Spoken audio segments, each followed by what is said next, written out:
So you right now, you've come to really accept that university is not for you. I'm 19 years old. I told my father, I told my mom, but we had a lot of difficult conversations about this matter. I tried to look through what they are teaching at the universities, and the things that they were teaching are outdated, and they wouldn't serve me now. At the end of the day, university is also a business. They need to make money. Before even I entered university, I had started something of my own. As a university student, where did you get the money to start importing items? It was a sacrifice I did. Really? Why can't you just accept what you have been told, that go to school, get good grades, you can potentially get a good job? The way school was set up, they were set up to churn out people who work in the factory. My father's generation, they failed the sports. All the university students coming out, where are they going to fail? When you sit around in your friendship circle, what are some of the conversations you have about getting a job after university? Those that want to get a job after university, they are all thinking of flying.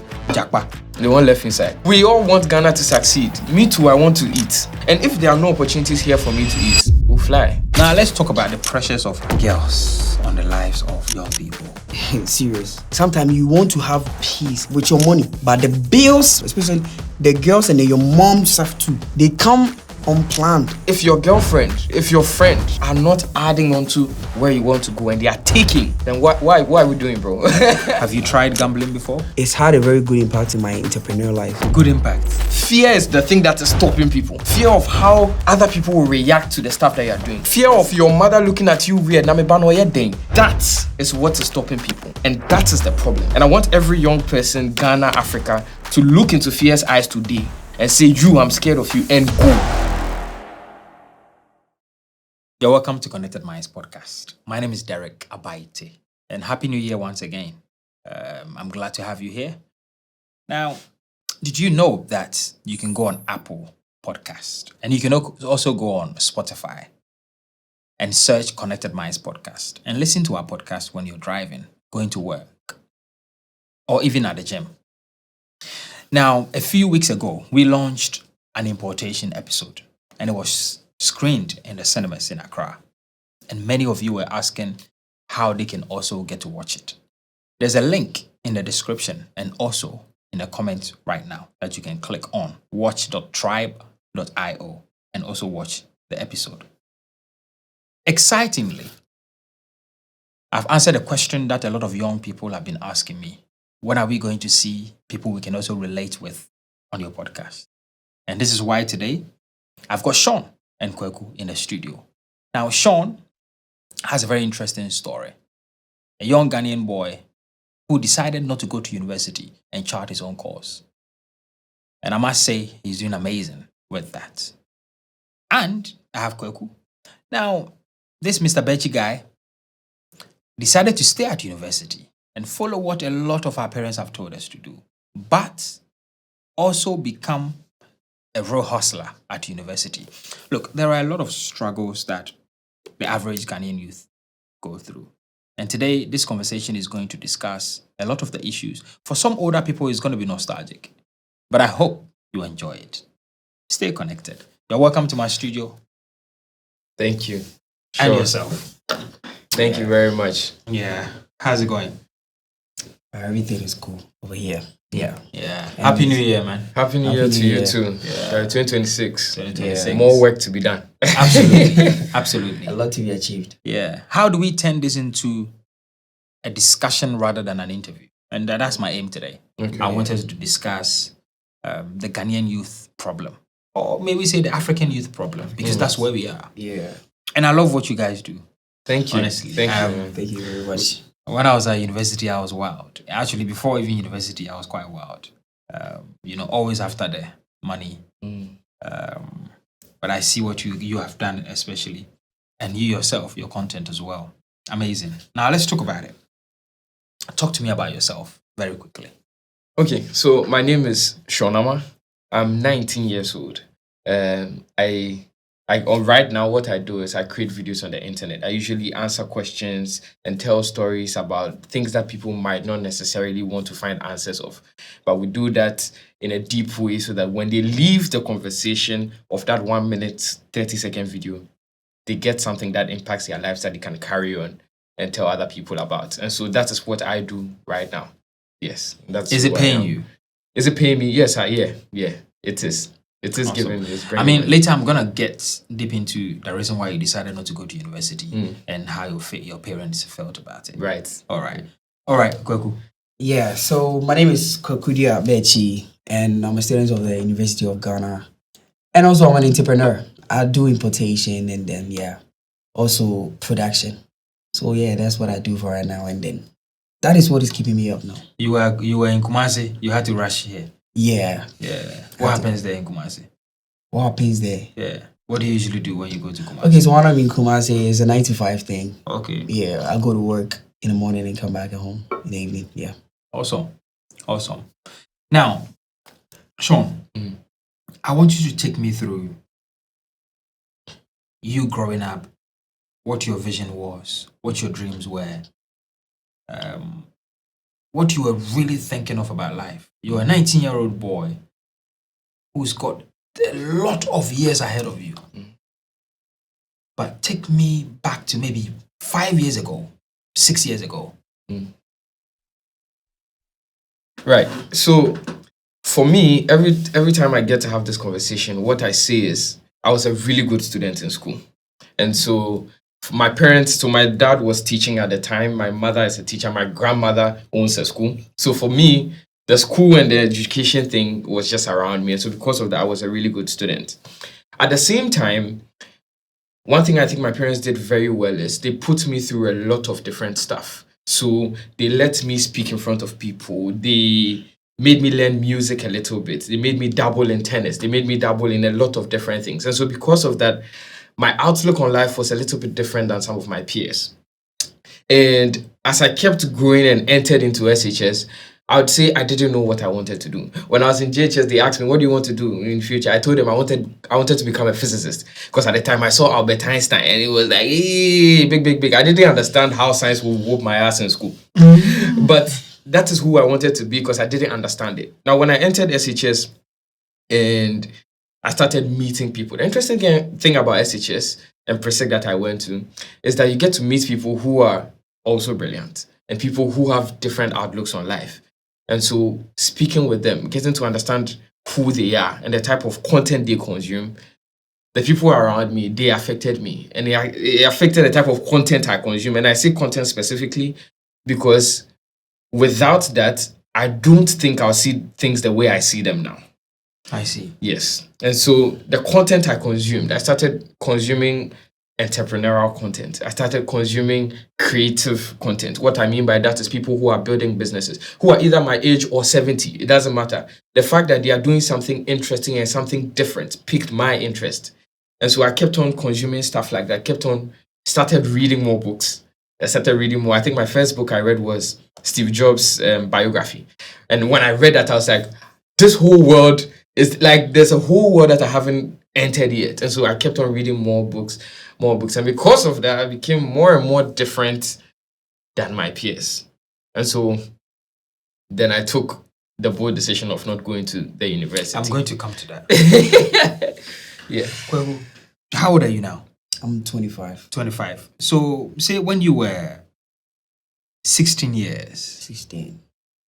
what was your thinking around life, your future? What were you thinking really? Okay, at age 16, I had completed JHS, so I think it was school because my family, that's what we do most. My dad was in the States then, and then his brothers, everybody, it was more about school, head bank manager and all that. So I wanted to be a doctor then. But then I think getting into SHS, I think that's when my whole life turned around. That's when everything changed because that's when I felt where I was coming from, the community, the neighborhood where I was coming from. I felt like my people really, really, really is lacking in a lot of things. Like we don't live, I'm sorry to say, fully as human. So like I felt like I have to change something. What does that mean? You don't enjoy the benefits like everybody's supposed to have. Some basic things people were finding hard to get. Something like food. I see some of my neighbors like maybe a family with like 6 kids or 7 kids, and then it's like when you go to them and then you see the kind of food they're eating, and then it will be like for the whole day that's what they're having. So I felt like no, this is not a life. This is not a life. So like, I feel like I need to be a part of a change. I need to change something. So I think my whole life being around the entrepreneur or something was when I thought I had to become somebody to change this whole narrative of my people, somebody greater. And then if I sit down about and think about it, me going to school, I won't say as at that time there was a little issue, so things were not that good. So I was like, even schooling, you have to. There has to be something pushing you. There has to be a protocol. There has to be something before you can become something best or something greater from school. Because say even if we go to the school up to like SHS, my time we were paying fees. So say if you are going to school up to SHS and then when you're done with SHS and then there's no money for you to continue in university, it means like it's been a waste. Do you understand? So then what can I do? Then I have to start finding something for myself. The earlier the best. But then the earlier the best. As at SHS, there's nothing I could do. I was just in school, always thinking. So it even brought my academics down a little bit because I barely go to school. Sometimes I would try to save the money because I was a day student, let's say from Form 1 and Form 2. I would want to save the money my mom gave to me for school to gather some amount of money and think of what I can do with that money to double it up or something. You know, why can't you just accept what you have been told, that if you go to school and get good grades, you can potentially get a good job and live a good life? Yeah, that was. Why haven't both of you accepted that? So should I? Yeah, you can go first. Fine. I think that is just not true in the time that we are living today. If we think about the systems, the way school was set up, the systems they were set up, and when they were set up in the early 1900s, they were set up to churn out people who work in the factory, to churn out people who work in 9 to 5, essentially. And that is great because that was the problem they had at the time. They needed these people to work in these factories, to work in these companies, so that the companies would grow. So it was great. However, what happened, right, generally around the world and also in Africa especially, and especially in Ghana, is that my father's generation and his older, like his father's generation, they failed the sports. And they kept on failing the sports. Now, the only time they leave is when they are 60. So if this guy they went to the job at 40, in 20 years' time, they will leave. Which means that all the university students coming out in his 41st year, in his 42nd year, in his 43rd year, all those university students, where are they going to fail? And it became even worse because, again, think back to where these students came from. They learned to become factory workers, to work in 9 to 5, not to innovate. They were there to just fill positions. So these children that are coming out of the university, some of them at least, or most of them, are not equipped with skills to innovate and create more companies. So you have two things going on. Companies are not being created, and the companies that have been created are failed. That is why we have the problem we have today. And so a lot of students go to university, they have this big promise because it worked before. It's not working today because there are no spaces. The job market is full. It's full. And there's no one to innovate because everybody who's going through the systems is not being taught the right way to innovate. When you sit around in your friendship circle, what are some of the conversations you have about getting a job after university? So mostly those that want to get a job after university, they're all thinking of flying. They're all thinking of flying outside the country. Japa. Yeah, they want Japa. They want left inside. Because they think that is where they are going to get a job and that's where they're going to pay them well enough to live maybe the life they want to live or start whatever life they want to start. Which you can't judge them for. You know, because there are no opportunities. And so if, like, each man for himself, God for us all, you know? We all want Ghana to succeed. Great. Me too, I want to succeed. Me too, I want to eat, you know? And if there are no opportunities here for me to eat, we'll fly. Exactly. And that is why a lot of great talent. Even though people pay to get jobs, though, because mostly they say protocol brings some people bring their family into the workspace they are in. But then I'm not sure they can fill the whole workspace with their family members. There are little spaces left that goes to people by chance, by luck. And then looking at the number of people out there hunting for job, and then the spaces available, it doesn't make sense in a way. So you right now, you've come to really accept that university is not for you? No. Talk to me. So it started a little bit in the latter part of SHS. Okay. So I'm studying for WASI now, right? So I'm studying for WASI. I'm learning the physics and the atoms and all these things. And I'm studying it. And one day I'm sitting there, I'm like, where am I going to use this? And that is a common thought among a lot of the youth. Where am I going to use this thing that I'm studying right now? Right now, yeah. And for me, I couldn't find a good answer.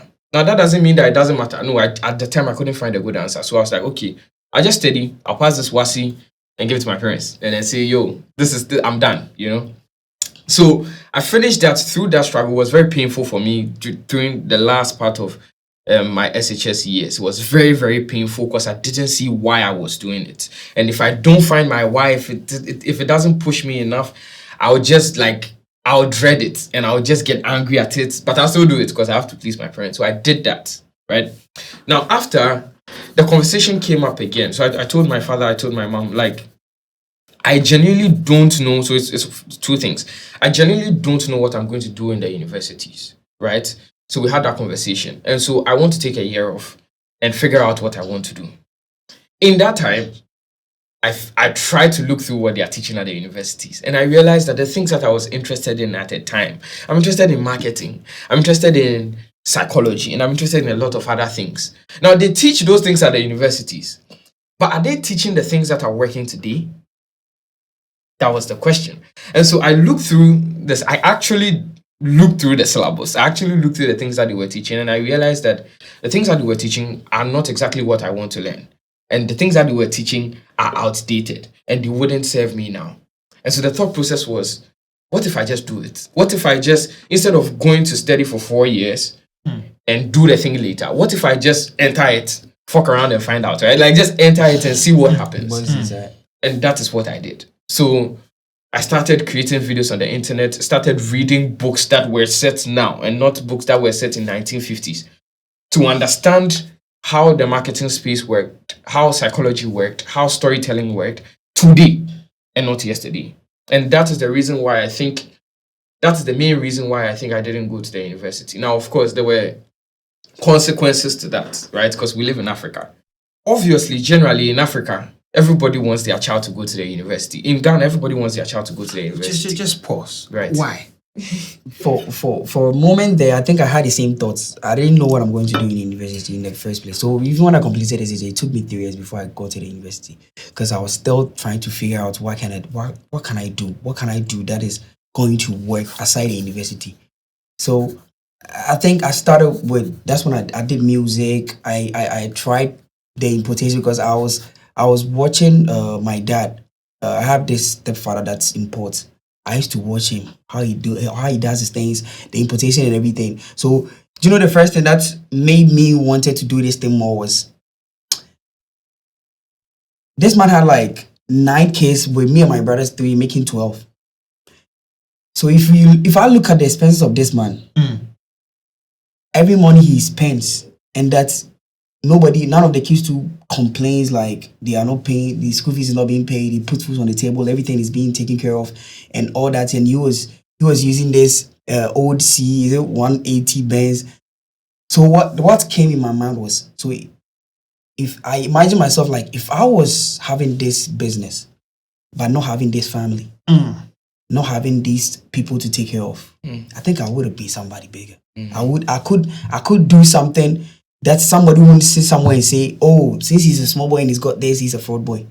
Right. That means there's legit something I can do at my age. If I don't have, I can do a lot of things. That was when I was then I need to start following this entrepreneurship thingy. But the question is, why, like Sean said, why do most African parents want their children to go to university?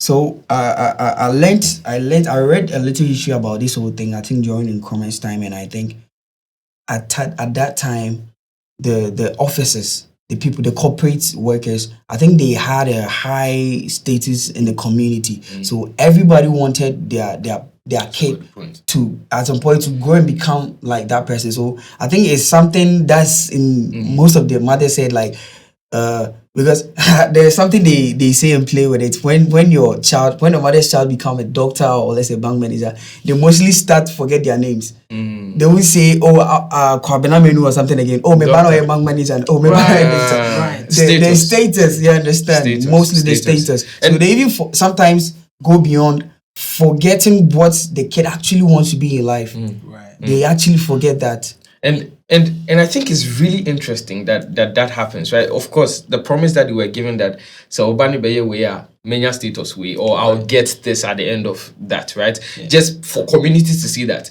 my child is a doctor. Yeah. What I find really interesting, right, is that when you go to Makola, there's so many market men who are there who have big businesses. They are selling biscuits, they are selling charcoal, they are selling this. Yeah. And with that business that they have in Makola, they will take their child through primary, through SHS, through the university.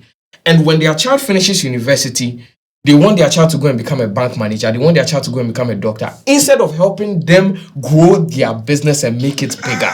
You know what the problem is? What is the I'm problem? going to have to comment about this. Sometimes the kids don't want to do it. Really? Yes. Yeah, well, mostly. I mean, think about it. Think about it. I just want you to think about it. Yeah, mostly. You have a parent that has pushed their child away from what they do, away for about 15 years of the kid's life. Right. They've basically, every programming has been to not be like me. Yes. Yeah. Now, what do you think is going to happen at the end of the graduation? They are not going to come. Exactly. Yeah. And that is where I think the problem is. So it goes back to this is the promise that they were given and the status that they will get. And so because of that, it affects the daily habits and the daily reactions. Because you are a father, so you know this. You know that like one thing you can say to your child today will affect them for the rest of their life. Yeah. Yes. And so because of that, if they keep on building, just as you said, they keep on building on this thought that, hey, be a doctor, mami, come and become a doctor for me. Come and become a doctor for me. And they don't cherish the business that they are doing, which is where I find it very like jarring. Like it's very confusing to me that you are doing this business and you are getting 500,000 CDs a month or 500,000 CDs at the end of the year, whatever it is. And you still look and you say your child should become a bank manager who won't be making as much. That is where my thing is. It's like, why can't you see through that? You know, in our local dialect, Twi, one of the languages we have in Ghana, they call something krachi Crutching. Yeah, crutching. and Gentleman. a rubber. Yeah. My parents, I think my mother didn't have a university degree. Okay. She struggles, in fact, to speak English. So her son, being a pharmacist and crutchy, is a vibe for her. Right. Right. Yeah. Right. Now, to even make it worse, is when you travel abroad. Whether you are struggling or not, they don't care. They don't care. Yeah. No one knows. Yeah. A banner, a day abroad. Boga. That's it. Yeah. You be bugger. Boga. Now, I want you to take me back to the time when you were making that decision and what happened between you and your parents. Okay. My dad and my mom, they love me. You know, like I don't think it is ever your parents don't ever love you. Like when they bring you into the world, they love you. And so they love me. So because of that, they care for me and they care what my future looks like. And so if I come to them and say something as scary as I don't want to go to university, which is the path that everybody is going on, understandably they were concerned. And so because of that, there was a lot of back and forth to some extent. I wouldn't say they didn't support me, but we had a lot of conversations, a lot of difficult conversations about this matter. Sometimes, you know, like, of course, it is Africa, so it's not just my parents, it's the people around too. Yeah, so you have people, and I don't even think the thing is that my parents don't want me to do what I want to do. I think sometimes it's like what other people will say about, you know. I think that is actually the challenge.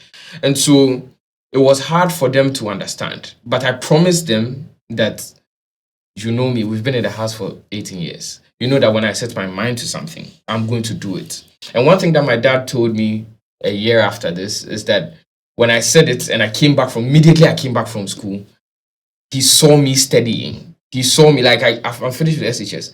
A week later, I was studying, trying to figure out how to create content and all these kind of things. And then when he saw me, that solidified it in his head that I'm going to do something. He didn't know where it was going to lead to, but he believed that there's work going to be done. So there was friction.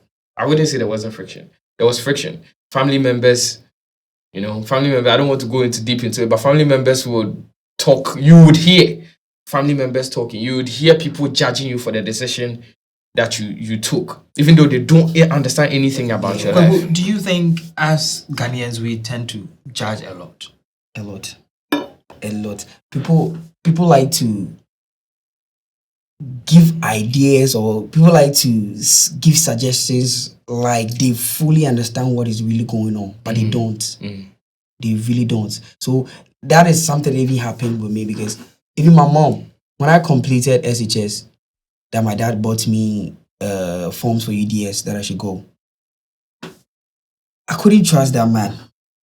And I couldn't trust that when I'm going to the school, there's going to be full support like that. But this woman wouldn't listen, and like, because my senior brothers have completed UDS, I should at least complete the university, and then I can come and do whatever I want to do. Okay, so I heard those same words. Mind you, I'm in London. I bet you anything, any dollar, any city, any pound. If I had said I didn't want to go to university, I would have ended up back in Ghana.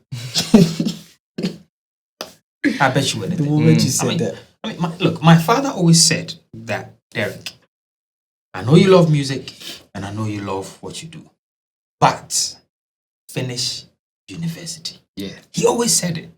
And at the end of that sentence would be, life is how you make it. And then I'm just thinking to myself, well, if life is how you make it, then let me do it how I want. But he won't listen. Even when simply by being abroad as people saw it, you were a bugger, he still wanted you to go to university. Right. Now, so much so that I know people, and I had friends who only went to university, which is what I'm going to get into. Only went to university because they wanted to graduate for their parents. Yes. Today, they still don't have jobs. Yes. And some of them, after 10 years, is now that they are going back to university to study what they want to study to get a job. Yeah. That one is that is a huge problem we are having here, because like parents deciding what their kids should do in a university, even in SHS, it starts from there. Because maybe the kid would want to do maybe arts, or maybe want to do home econs or something, but then their parents are like, I want you to be a doctor, so go for the science. Yeah. The kid might be a brilliant student, but then the space you are putting them in, they are forcing. But then at the end of the day, they don't find interest in what they are doing. So they are just chewing and pouring for the exam's sake, for you to be happy, to impress you. Yeah. The same thing. So from the SHS, now their path is being directed. They have to do a science course in the university too. So that is what is going to happen there. So by the time they're done, they'll be doing a course, they might not even find job in Ghana. I heard somewhere Okay. that in Ghana, even the university can choose a course for some of the students. You'd be the Did best this to happen? answer that. Yeah, because I think when I like me being a science student, my courses were limited.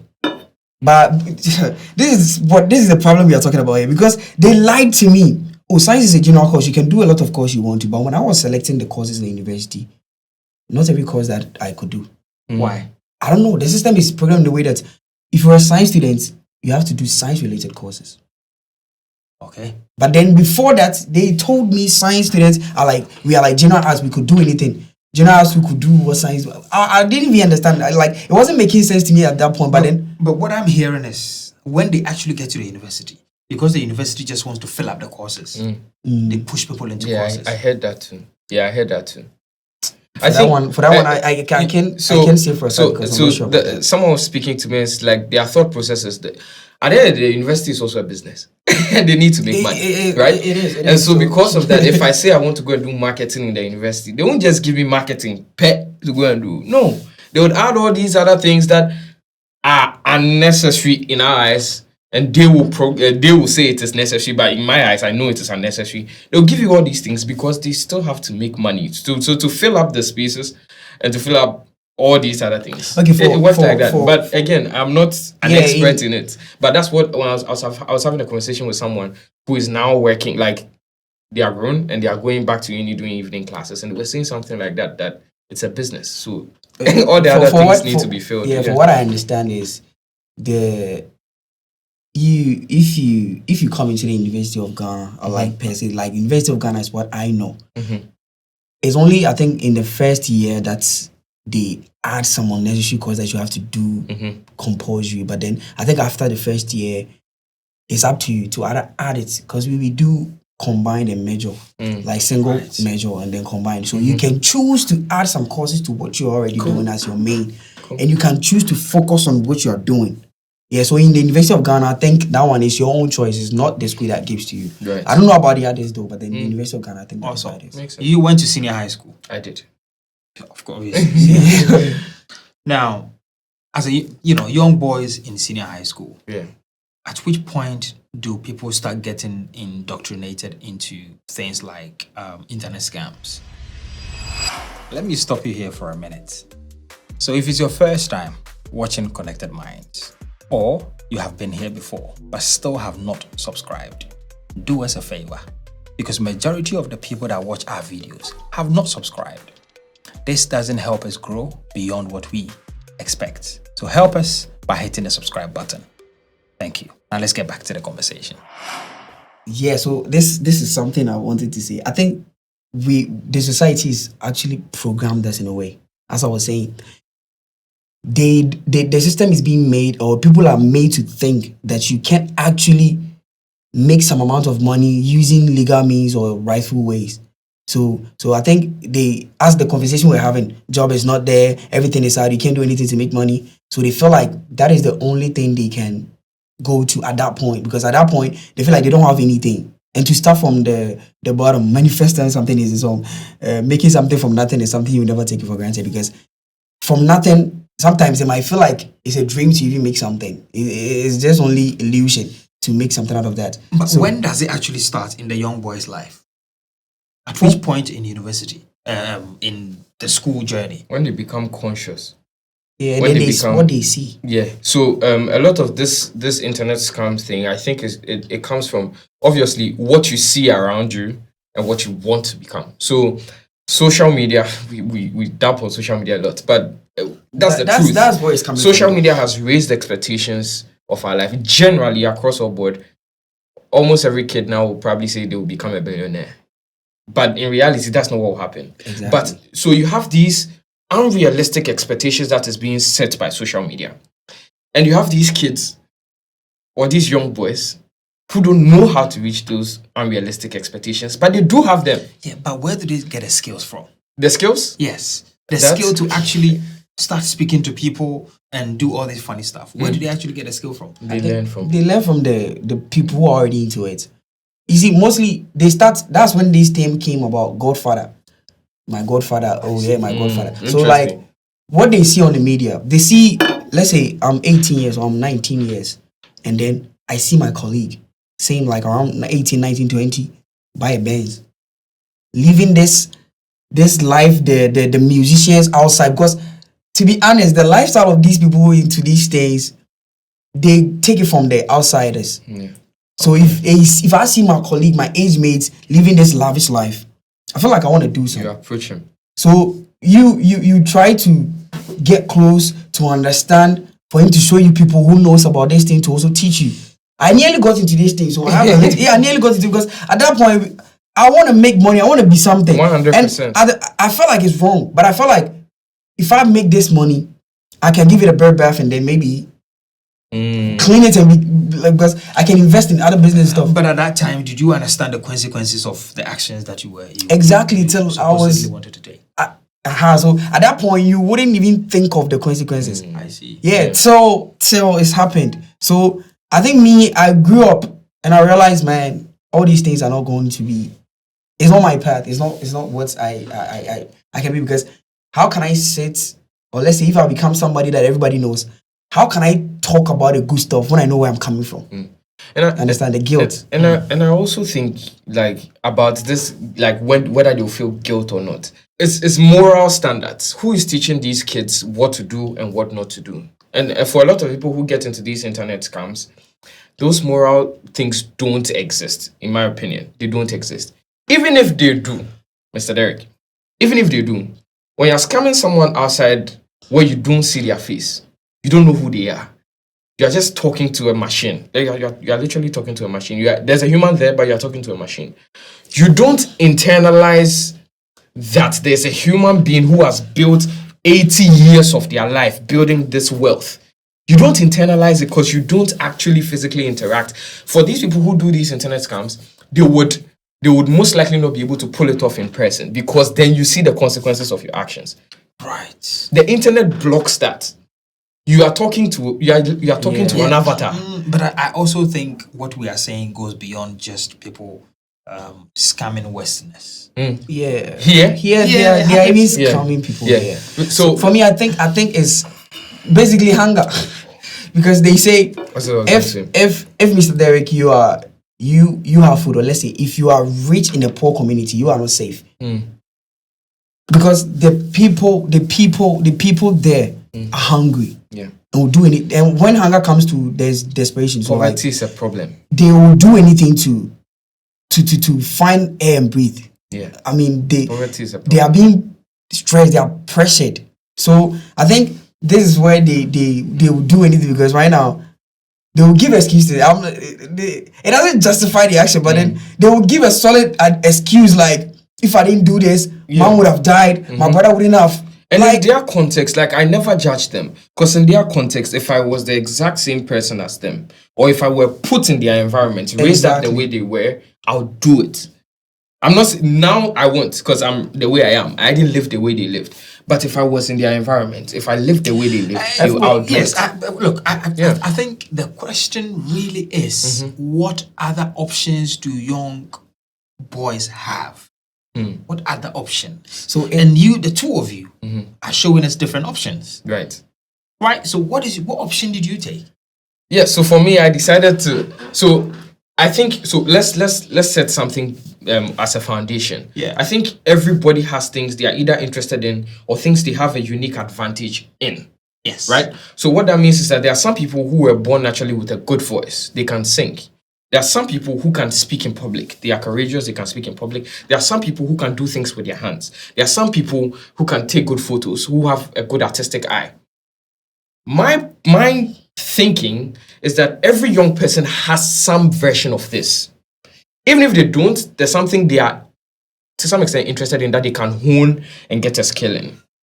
And whatever that is for you, work towards that and build that up. And so for me, because of the way I was brought up, a unique advantage I had was that I could speak.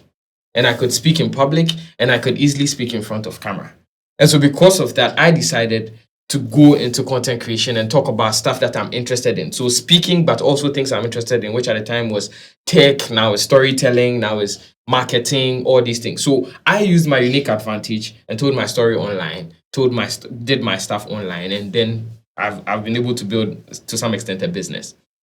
And so for every young person, I think the first thing is find the thing that you are interested in, or find the thing that is your unique advantage. Look, I love it. But you are 19 years. Yeah. You are speaking to people who are probably 16, 17, from 16 all the way to 19.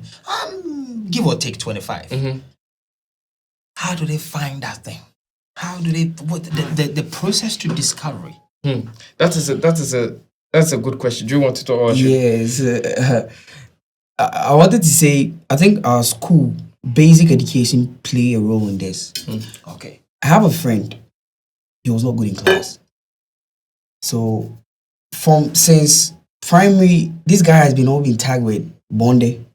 What does that mean? You know nothing. Like, you can't be anybody. So this person has been always your head died. So they've always been killing the spirit of this person. So he feels like he can't do anything. So after school, as you were saying, you're supposed to find something. But there's nothing, because since childhood, everything he does, they say he's not good at it. So what can he do? He can't do anything. He feel like he can't do anything. And these people are those ones prone to get into this act, the scam act and all that, because There's nothing for. They feel like there's nothing. Down. The system that they was can't set do up. anything. Look, there's a book that talks about the superiority complex, the desire to feel important. Yeah. Because everybody speaks down on you. And now all of a sudden, the path they know well, you don't know it. So you find your way. Yeah. And make the money. Yes. So that they can start seeing you as Because important. Great. And that could go two ways. You could either turn they are beating you down, you can turn that into good fuel and do something great. Yep. Or They are you can go to the other side. Because, and if you look at it, I have a personal experience. I have friends that in primary, so like after JHS, those that they kept on, we call them big six. They were the last six. So we call them big six. These 6 guys, I'll say 4 of them are scammers. Yeah. And then 2 of them are, that other 2, I can't tell what they do though, but then they have money, I don't know how, but they claim they are selling some stuff. Do you understand? So these people are those ones we didn't let them find something they are good at to put it there. So if they feel like there's a chance they can use to make money to feel important, why not take that? I mean, look, let's not throw this away. Scamming and fraud and corruption and all these things, it's everywhere on this planet. Yeah. Everywhere. Unfortunately, because of how underdeveloped some areas in Ghana and parts of Africa is, we're seeing it a bit more. Right? Yeah. But this is rampant in so many countries. Yeah. And certainly, I'm not looking down on people that do it. I just want us to have a conversation that gives other people options. Because it's interesting, right? Human mind is very interesting. So you can see somebody take a road and die on the road, but you will take it because that's the only option you have. Yeah. Right? Like aeroplane. Catches fire, people die, get missing. People still take flights. If it hasn't really happened to us, we don't internalize it as much. Right. So even though we are seeing a lot of young people being busted and being taken in to other countries, some of these young people are not feeling it because it hasn't come to them. Like they say, it's only when somebody really close to you dies, that's when you feel the impact of death. Yeah. So people are not seeing it and they still do it. Yeah. But what option or path did you take differently as a university student? Okay, so as I was saying, so before even I entered the university, I had started something of my own. So as I said, it came from my stepdad. As I watched how he had all these kids and still he was making all this money. So I realized we could do something. But basically, how? And I also used some of my friends. Maybe I got the opportunity that I got to work somewhere and earn something. But somebody is at home, they are trying to get a job there, they are not getting it. So some little advice I gave them was, I think the education, as we say, the basic one, sometimes affected us in a bad way. It also helped us in a good way, in the sense that we made friends. And I don't know, but then you can tell me your circle of friends at the time you reach that SHS something, somebody is not up to something. Like any of your friends are not selling anything, you can do affiliate marketing. Yeah, you have my friend is selling something. Oh, bro, you're selling something. Okay, give me pictures or something. Let me post. If I get, I'll come and take. These are the small money you can take to get. And then sometimes they are like the job they go get is not paying well enough. Actually, it won't pay enough. It won't pay enough. But then you can make something out of it. It's called sacrifice. If you can work that is giving you 500 cedis a month and maybe 20 cedis a day, if you can sacrifice for give yourself a time, like maybe 6 months, 1 year, I need this amount of money, maybe 2,000 to invest in this business. Because if you are going to say you are going to survive on that business or work you're doing, I'm not sure it's going to help, because definitely, as we say, people might consider things like you might fall sick, you understand? It's not actually going to help you throughout. So I think working for somebody shouldn't be something you would want to do permanent. So at this point, gain something small, invest in something, it will grow. You, as a university student, where did you get the money to start importing items? Exactly. I was working, I was being paid monthly. So it was a sacrifice I did. Okay. I wouldn't eat twice a day. I'll eat once. And then once sometimes it's buffalo, like 3 cedis I'll buy and eat. Just to save that money I'll get at the end of the month. And the first business I ventured into, I realized I could start with at least at 1,005 cedis. What business was this? It was airports. Airports. Okay. Airports. And then I had to find ways to get it in a way that I wouldn't have to. If I'm importing, we pay shipping cost and all that. So I had to escape that. I didn't know how. Till I sat down one day, I was like, then let me talk to my old man and see if he is importing his stuff. Pass it through his container. Exactly. And I will skip that. 1,005 cedis, I was being paid at that time 500 cedis a month. It would take me 3 months to make that money, right? Look, gents, I figured out. I just did a masterclass. And one of the things I spoke about much was that for me, I figured out that the fastest way to make money in 2026 is buying and selling. The fastest way. Now, I'm going to throw this here. I gave it to the people that were at the masterclass, which is the Ghanaian sweet spot in terms of pricing is 50 to 100 cedis. Sweet spot. A very sweet spot. So if you find a product at a cost price of even 25 cedis, 97% of Ghanaians are on WhatsApp. 97% of Ghanaians are on WhatsApp. At a cost of even 25 cedis, you can sell it for 50 cedis. The person pays for delivery charge. You've made a markup on top of that. Now, if you don't know how to sell, this is where content comes in. You create content and use content to sell the product. 100%. Yeah. Even on the world market, it's buying and selling. Yeah. Stock market, The whole buying economy. and selling. I call it the basic. If you learn how to sell, you should never go hungry. Ever. But unfortunately, people will say that it doesn't buy C300 fast enough. So they will take a different path. Now, let's talk about this. Apart from the fact that, money is a big, problem in a lot of people's lives, what is the daily pressures of a young boy growing up? I think peer influence. Okay, talk to me. People might, as my brother was saying, sometimes we put some unrealistic ideas in our head, thinking the influence and the pressure is there. If you don't feel the pressure, you're not a human being. From where? Where does the pressure come from? Friends, and then people we see on the social media. Like you see a person like younger than you, and then it's on the media, all this money, all this cars and all that. Naturally, you feel like, because if it was you, you'll be happy to have it, right? So it's up to you to turn that pressure into something else. It's very interesting. I mean, I'm 35 years old, and I've never actually felt like that. Very interesting. I'm in my own. I'm in a whole different bubble. I have dreams, I have aspirations, but I'm very laser focused on what I'm looking for out of life. Right. All right. But then I think, was it still the same even at that? Yes. Okay. Then maybe. I wanted all the fancy things in life. Want to be also. Want all of that, but it's not because I've seen somebody around me have it, and I also really want this. So why did you want I it? don't know. Very great question. Yeah. So there's an aspect of me. Okay. I grew up with two step parents. Mm. So I have a stepfather and I have a stepmom. So my experience has always been, I felt like a loner. I feel like you guys are interviewing me now. It's a discussion. I've kind of always felt like between mom and dad is just me. And I've got siblings on this side, siblings on that side. Never really felt that I belonged on each side kind of thing. So it was always a desire to feel seen.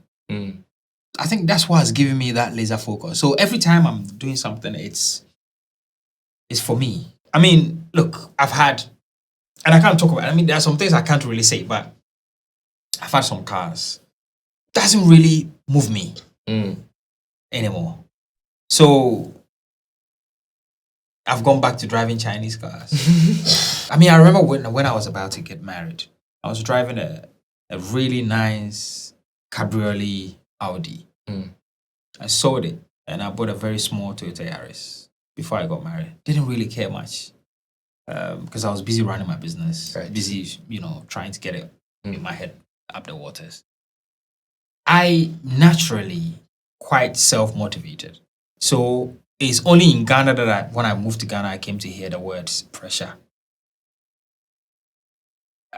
Never felt it. Okay, but don't you think, let's say, at the time you were like 16 to that 18, 19 era, I don't think social media was that. No. Exactly. So we had High Five. In our time, we had High Five. What does that mean? So High Five was a social media account. It was like Facebook. Okay. So High Five, we had MySpace, another social media. We had Bebo, we had Tagged. Okay. Those were our social media. I mean, we used to also do a lot of conversations on MSN, Skype. You people don't know about all of this. Yeah. So probably, if I'm getting you right, as at that time, was it in Ghana or No. in London? Exactly. Yeah. So the society you grew up from was different because but remember, I grew up in a village in Ghana. Yeah, but I grew up in a village in Ghana. When did I went you to leave? boarding school when I was 8 years old. Right. So that's I went age. to here in Ghana, boarding school when I was 8 years old. So I saw people's parents came to visit them in cars. Yeah. I always knew that I never had that opportunity. So it was never my problem. Do you understand? It was never my problem. I saw people's parents, bring their car into the boarding house and serve them food out. It was never my problem. I was just doing my thing. So I'm trying to get a sense of like, so you said you are self-motivated, which means that when you, like, what kind of things do you aspire to? Do you get what I mean? Like, if you're aspiring to something. So I have mentors, right? Okay. I have mentors. Okay. And my mentors guide me Okay. when I'm stuck with things that I want to do. Now, me personally, the things I want to become, I'm already living a lot of it. I don't have some really crazy thing that I want to be president, I want to be this, I want to be that. I don't have really crazy. I just want to live my life happily and be able to buy the things I need, want, and support enough people. That's it. And if that translates as Derek has bought a new car, he's built a new house, he started a new studio, to you, that's your problem. But it's just part of the journey for me. Right. Okay. That makes sense. Do you understand? How you translate that is different. That makes sense. Right. But I think, our current society we have right now, it's hard. Yeah. It's hard. I mean, because It's I've hard. seen people who have seen me and they're like, hey, Charlie, auto pressure. And I can't conceptualize that. You just need it. It's like, okay, so let me see if I can explain. I think it's like for you are trying to get to this point, and everything you acquire along those are tools. Tools to get there. It's not That makes really. sense. I mean, people have said, hey, Charlie, the house you live in. And I'm like, look, for me, it's not even the end goal. I'm just getting by. I think it's levels to this thing. Right. So maybe it's just I don't know. I don't know. Somebody can help me in the comments. But I don't know. It's levels to this thing. Like even now, what I'm doing on this podcast is not to prove anything to anybody. It's just the way Derek is. That's just how I like my things. All the things you've seen today, purely because of how I like my things. I'm not trying to prove anything to anybody. But it will come out as that's what I'm trying to do. So to you, it's pressure. Yeah. Exactly. To me, Other people's insecurities. That is what I wanted to say. You might not be throwing for any me, it's pressure. not my that's my your issue. intention. And I think like as you were saying, a lot of the youth kind of, I think it's a little more extreme now than during your time, and that's what I think he was alluding to. Because like the algorithms reward these kind of extreme lifestyles, like if you are not extreme, you don't cut through the noise. And so to some extent, like if I pull up in a Lambo or if I do this crazy thing with a Lambo, that video would perform well. The reason why it would perform well is not because the algorithm is pushing it. It's because people want to watch these stuff. People want to see this lofty high thing. But how does it that they make can you aspire feel to. as a young person when you see somebody wearing like a $50,000 rich watch? Me personally, I don't care. Because for me, I know, like, I have this crazy self-belief in myself that whatever I want in this life, it is mine to take. Like, I will go and get it. Yeah. As long as I put in my hard work and I do my effort and I study and I keep working on myself, I'll get it. And so for me, when I see 50,000, I'm like, happy for you, bro. Enjoy. I'm like, good for you, bro. That's all I see. Good for you. I'm working on my stuff. Yeah. So I think maybe mine has become so bad that I don't even like to hear, oh, Derek, you've done so well. Oh, Derek, you're blowing up. Or I don't really, it doesn't sound nice in my ears. Interesting. So, and yeah, I think I said this earlier in one of the episodes, I think about a year and a half ago, that I even struggle to take compliments like that. In fact, the honest truth, when I step out and people recognize me and try to say hello to me, I start sweating. Makes sense. It's just, I don't know, maybe that's just how the makeup. But is this something young people speak about a lot? When somebody buys a $250,000 Lambo, they be actually arguing about it aggressively. Yeah. People be talking about people's words like as if they are their personal managers, like they hold their accounts. So this is the problem, that young people are focusing too much on what they see. Look, I'm telling you the truth. There are people that have got these things that you so-called admire, but they're not happy. Right? And when I say they're not happy, not because they got it through, bad means, but, true happiness is not in possessions. It's inside. Right? And sometimes there are people, because they are not very happy, they have to get a lot of things externally and keep going and keep clubbing, doing so many things just to satisfy. There's no satisfaction. So they have to do that because they themselves, their quietness is a problem for them. So because they can't deal with themselves, they keep buying things and they keep stepping out and they keep trying to show people what they have. Yeah. And I don't think, like you say this, and me, to some extent, I understand it, right? And I know that happiness is seen within intellectually. I know that happiness is inside. However, and this is I'll speak on behalf, to some extent, of these guys. There's this sentiment that if I'll cry, I'd rather cry in a Lambo than I'll cry walking around, right? There's this sentiment that riches, to some extent, is good. It makes your life comfortable. And that is awesome. And I agree with you that happiness and possession don't go alike. But it is very hard to convince someone, especially at our age, with the things that we're going through, that riches won't bring them happiness. It is very hard. Because I saw something recently. I think someone was saying that there are some lessons you have to go through it to understand. Yes. And like, no matter what anybody we won't just understand. We feel like this person with a Lambo, the reason why they are smiling in the picture is because the Lambo made them smile. But we all know, but intellectually, and you know that's not what's happening. So the question is, when you have been down for too long, and then somebody gives you, like, let's say, a huge amount, like 2,000, 5,000. That feeling they get there, you understand? That is why they try to tell you. If you multiply that. So watch this. Exactly. Watch this. I love what you just said. When you don't have money and somebody gifts you, you get a sense of joy. Yeah. When you don't have money and you make even a little bit of money and you buy something you really needed, there's a feeling. Yeah. You get to a point where you can buy almost everything your heart desires. So that feeling is no longer there. Right? So it could be that every year you can buy the latest iPhone. The first time you got it, you got that feeling. You don't get that feeling again. The dopamine goes down. You don't get it again. Or the people which we're going to talk about, where they're trying to get girls, you can get any girl you want. You can even import girls into the country if you want. At some point, that feeling of doing that is no longer there. Yeah. So people, that's why they say it's lonely at the top, because people get to a certain place at the top where they miss not having and wanting to get, because now they have everything. Yeah. And then human beings are insatiable. They always want more. So. Right? And then what do they resort to? Drugs. To get high. And do all sort of things. Now let's talk about the pressures of girls on the lives of young people, boys especially. Serious. That is something I wish I learned earlier. Okay. And it would have changed my life. Then, like, we all understand that definitely in the end you will have to settle with a girl, like you have to have a family or something. But then I think as a young guy, that shouldn't be something, it shouldn't cross your mind. It shouldn't be any part of the focus, because how did it affect you initially? It affected me in a way of, when I was building, I'm still building my life, but then when I started building, sometimes you want to have peace, especially with your money, because you want to have peace with your money. Like, I'm growing my money small. Like you are trying to discipline yourself. Like, oh, I want to save this money.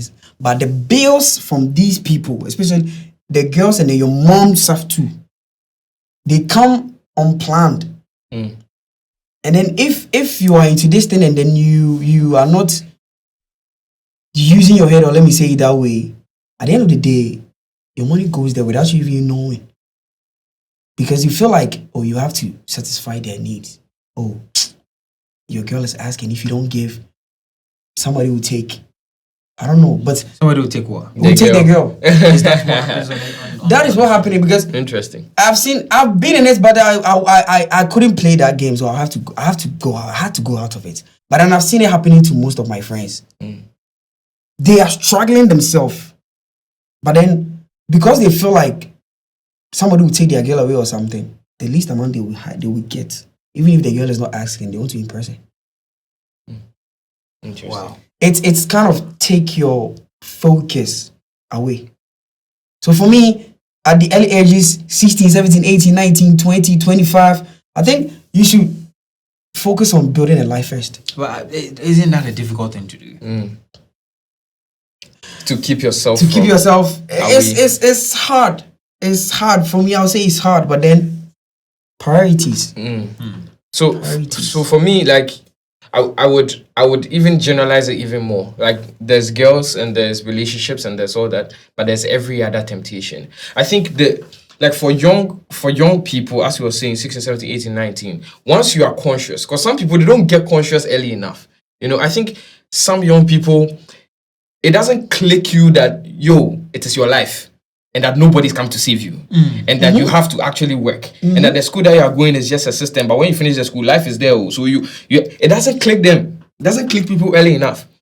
But when it clicks you and it is time for you to lock in, all these other temptations, all these other things that don't add to where you are trying to go, cast them out. Now, there's nuance to that. I wouldn't say don't date, don't have relations. I wouldn't say that. That is absolutely not what I'm saying. What I'm saying is if the things that you are bringing into your life, if they are not adding to where you want to go, then they are not important. So whether it is friends, whether it is video games, whether it is pornography, whether it is all these other things, if those things are not adding to where you want to go, then they shouldn't exist. Exactly. Then they are not things you should be focusing on. So if I had a girlfriend and my girlfriend actually adds to me, I wouldn't say I wouldn't date her. No. Right. If she comes to me and she tells me, or we have a conversation, she tells me, wow, I like the stuff that you're working on. Oh, and then she chips in. Maybe she does marketing too. So she chips in and she adds to us and we build together. That is awesome. And that is where it makes sense. Let me stop you here for a minute. So if it's your first time watching Konnected Minds, or you have been here before but still have not subscribed, do us a favor, because majority of the people that watch our videos have not subscribed. This doesn't help us grow beyond what we expect. So help us by hitting the subscribe button. Thank you. Now let's get back to the conversation. If your girlfriend, if your friend, if all these other things are not adding on to where you want to go and they are taking, then why are we doing, bro? that is nicely said, and that is how it's supposed to be. But then the reality right now, we don't even look at that. That guy wooed that girl because he saw the girl's ass, he saw some things in the girl, and then they don't even spend time talking about life goals or like what you really want to do. They don't care about these things. It's just the fun, the pleasure. That is it. They don't really put it much in their life. So I think if you're not gonna do that, as my brother is saying, just don't do it. At least when you are matured enough and you know that when you know that relationship is more than there's more in that than the pleasure, the fun and all that, then you can start going into it. Because until then, I feel like you're not matured yet to even start it. Because if all you see in a girl or all you see in a relationship is the la la la la, then I don't think it's worth it. I don't think it's worth it. Yeah. I have actually enjoyed this conversation between the two of you. Thank you. I've enjoyed it too. This has been the real things I wanted us to discuss. I think there's still one more thing, which I think is very common. It's growing very quickly, which is gambling among young people. Gambling. Have you tried gambling before? No, I don't think so. But what is a gamble really? The thing is that we do have conversations like with some of my boys, like what is gambling really? You know, because when someone says they start a business and they put all their money inside, you know those arguments? Yeah. Yes, but like gambling, the one we are talking about, I haven't done it before. Maybe it's because of moral, you know. But yeah, I haven't tried it. But I know a lot of people who do. You know, it's fun. It's fun. It's fun. Makes you feel alive. Yes, and it keeps you coming. Video games work the same way as gambling? You know, like a video game that is very addictive is to some extent is like gambling. It's the same psychology. It's like you do something. I don't want to say something that is not exactly what it is, but this is what I know. And the psychology is that trying to reach for something, right, and you don't know what the outcome is very, very exciting to the brain. If there's a possibility of you winning, even though you lose 100 times, if there's a possibility of you winning, it excites your brain the chemicals that go off, you know, and it motivates you to just keep on doing more, you know. So like a lot of these is psychology that is happening and like it just keeps people inside. And once you start, it is almost and once you start and you actually get into it, it's almost as if you can't ever stop. You know, so like a lot of this stuff is psychology, and so I'd advise don't get into it in the first place. But if you do get into it, it goes back to it goes back to what I was saying before. It's like a lot of people are not conscious. Like, bro, this is your money you are spending. You know, like wake up. You know, like wake up. Yeah. Think about it. Actually, like you are getting 1,000 cedis from one, but how much have you spent? You know, but. Yeah, it's nuanced. A lot of this stuff is not one-sided. If I say it like this, it seems like it's simple, but it's not. Because the psychology also says otherwise. Is that they will keep coming. They will keep coming. You know, so it's nuanced. But if you can wake up, please wake up, because you're wasting money. You're wasting time. Okay, so as gambling, as you were saying, if betting is gambling. So like, yeah, betting, I've bet before, and then I've actually gambled with the playing cards, and I think it's had a very good impact on my life, in my entrepreneur life. Good impact. That's I'm interesting. not betting like on football betting, like I mean gambling. So in the sense that we all have got different minds. Mm-hmm. So I wouldn't want to throw dust in somebody's eye, so that because maybe you listening to me might think just because it helped me might help you too. Mm-hmm. Everybody has got how their POV about stuff. Mm-hmm. So I think I made my loss there, and that's why I never feared losing in business. So I remember it was SHS. That was the money me and my best friend we had on our son. Like that's what we were going to spend for the rest of the week. So I went to this bad boys. So like I just wanted to get my stuff, and they were there. So I was just standing there watching them play, and I feel like, can we something? So I sat down, placed the first bet we played. I won the second. So I felt like now we've doubled our money, right? The chemicals. Mm-hmm. And if I looked at the fact that me and my best friend, we are going to stay hungry, and I've won like twice the money we had, that means you can take us through the next week and the following week too. Right. Now let me get more so that we can live. I sat down, we played the game for over like 7-8 hours. At the end of the day, I lost everything. Right. I lost all the money, and now that boy insulted me, and like, so how are we going to survive now? How are we? Mm-hmm. And I was like, bro, we are going to survive. We are still alive. Mm-hmm. We are going to survive. So I think what this thing did for me was, as long as I'm alive, if I'm going to take a risk in my business or something, I don't usually let the failure thinking rules my head even though you have to consider everything and all that. But I know that even if I put in all, because that is one thing up to now, I have a brother who is suffering from that. He's been working, and then the work is good. He's saving money. He just keeps saving the money. If we tell him to invest, he's like, it took him a long time to save that money. What if the money burns? Do you understand? But for me, if I study the thing, if I study the business, if I go deep down into it, and I learned the thing from Mr. Derek over here, I'll test whatever I have to test. Bro, I'm not scared to go inside. If I lose or I'm still alive, I can work for money. I'm a very hard worker. If you tell me to sweep this place and you give me something, I'll do it. I'll do it to start making something, to invest in my the things I want to do. Do you understand? So I think that thing, that gambling something that I lost that day actually taught me something in life that right now that I don't gamble, but then I know how to invest, and when I'm investing, I'm not scared to lose. I'm not scared. Very interesting. That's interesting. Very interesting. I think, like me, for the final thing that I think is plaguing young people, if I had to say one thing, is fear. This thing that he just described, this story that he just described of him doing the thing, him failing, and then him realizing that you can fail and still live, and the world doesn't collapse. That is what a lot of young people don't have in general. I would even say in general. I think fear is the thing that is stopping people. Fear of how other people will react to the stuff that you are doing. Fear of people saying no. Fear of people saying, this thing doesn't work. Fear of your mother looking at you weird. That is what is stopping people.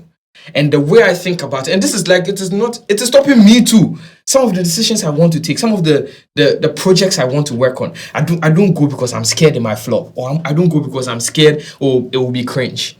And that is the problem. And I want every young person, Ghana, Africa, to look into fear's eyes today and say, I'm scared of you, and go. Because the thing with fear is, it's just ignorance. You don't know. Let me give you an analogy. If there's a snake in your house, you realize there's a snake in your house, you get scared because you don't know what kind of snake it is, whether it is poisonous. The only idea you have is that snakes can kill you, right? So you're scared.